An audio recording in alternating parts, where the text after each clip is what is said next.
ఉంటది. వాళ్ళ సొంత కొడుకే ఆర్‌టీఏలో పనిచేస్తా పనికిమాలినటువంటి బస్సులకి వాటన్నిటికి తనిచ్చేటటువంటి సర్టిఫికెట్ల కారణంగా ఆ బస్సులు తేడా వచ్చి ప్రాణాలు కోల్పోవడం.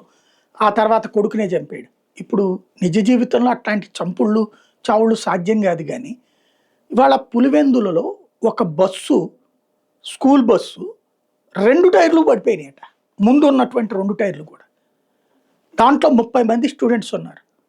అదృష్టవశాత్తు ఆ డ్రైవర్ కాస్త నిపుణుడు కావడంతో ప్రాణ ప్రమాదం ఏమీ కాకుండా చూశాడు. కానీ 2 టైర్లు పడిపోవడం ఏంటి? అసలు టైరు ఊడిపోయే స్థాయిలో ఉన్నటువంటి బస్సుని యాజమాన్యం ఇచ్చిందా? లేకపోతే ఆ డ్రైవర్‌దా? లేకపోతే అది ట్రావెల్స్‌దా? అంటే ఈ ప్రైవేట్ ఏజెన్సీలు పెడుతున్నారు కదా! అట్లాంటిదా? అట్లాంటి వాటికి అసలు రవాణా శాఖ ఎట్లా అనుమతి ఇచ్చింది? మొన్న ఈ మధ్యన పెద్ద హడావిడి చేశారు. అంత రాష్ట్ర వ్యాప్తంగా స్కూళ్ళ దాని మీద అంతా స్పెషల్ డ్రైవ్ చేస్తున్నామంటూ అప్పుడు ఆ రాంప్రసాద్ రెడ్డి గారు మాట్లాడారు కూడా.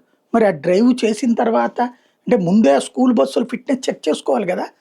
ఎండాకాలంలో సెలవుల్లో ఫిట్‌నెస్ చెక్ చేసుకొని స్కూళ్ళు ప్రారంభమయ్యే నాటికి ఫిట్‌నెస్ ఉన్న బస్సులు మాత్రం నడపాలి. లేకపోతే మేము యాక్షన్ తీసుకుంటామని పెట్టొచ్చు. అవసరమైతే ఆ ఫిట్‌నెస్ సర్టిఫికేట్ ఒక పేపర్ అంత పెట్టి అది ఖచ్చితంగా బస్సు ముందు అతికించాలి స్కూల్ బస్సుల మీద అని పెట్టొచ్చు.